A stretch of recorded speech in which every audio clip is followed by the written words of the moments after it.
Last time we talked to you, Barry, you were getting a little skittish there, and I'm curious how this past week has changed that one way or the other.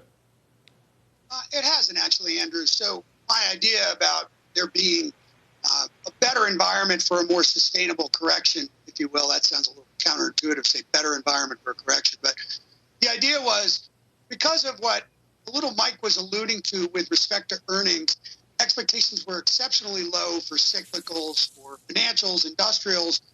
We thought that that would go well and that we would push higher into earnings season. But round about the middle of August, we would be set up for a more sustainable correction because of negative seasonality and because of the election concerns you guys opened the program with. Typically, I know, Andrew, you expressed the idea that, well, everyone can see the betting markets and realizes that it looks like a blue wave at this point.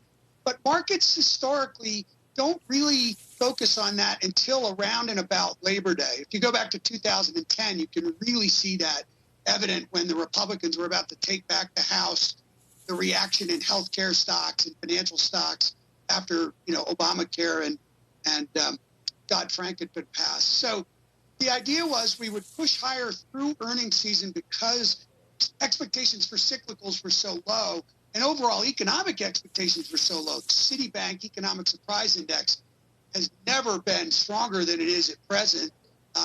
We wrote our note this week about the Y recovery because retail sales are actually above where they were prior to the pandemic.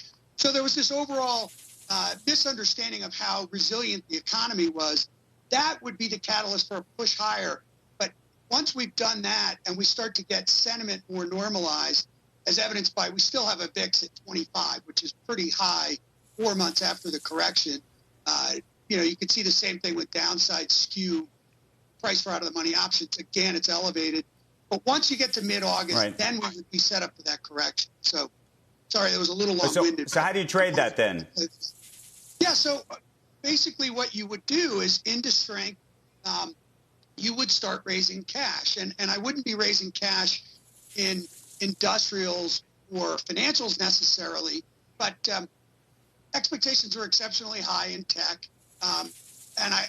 But the secular story is so strong. So as you push a little bit higher into earnings season, we would take down our cash holdings. We would not buy treasuries because those are exceptionally overvalued, but just raise some incremental cash so that you can redeploy it a little bit later in the fall, around about September, October, when people get particularly concerned about the prospect of Democrats raising taxes on capital and income and corporate taxes.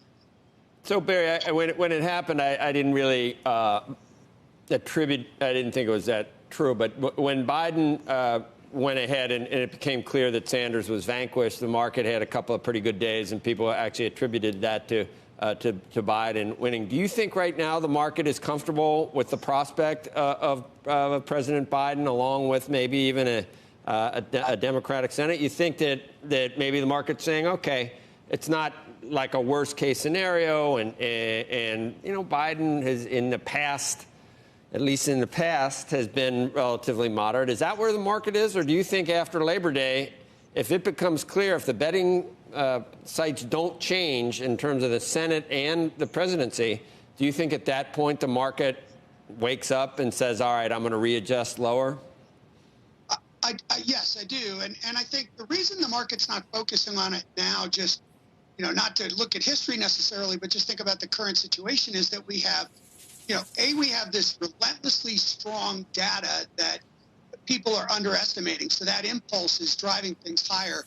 But we also have to consider whether we're going to extend the expanded unemployment benefits, the next fiscal package. So, the market's focused on that policy issue more so than, where do we go with taxes later on. So I've been sort of saying this all along through the recovery, that a lot of the things that people are worried about are really 2021 issues, and taxes are a 2021 issue. So we need to get through, the response to the pandemic and the fiscal package, and then you'll start to see it, Joe. But where it's easier to pick up rather than the headline is in the sectors. You watch healthcare and you watch financials, and if they really start, financials obviously have underperformed, but for different reasons.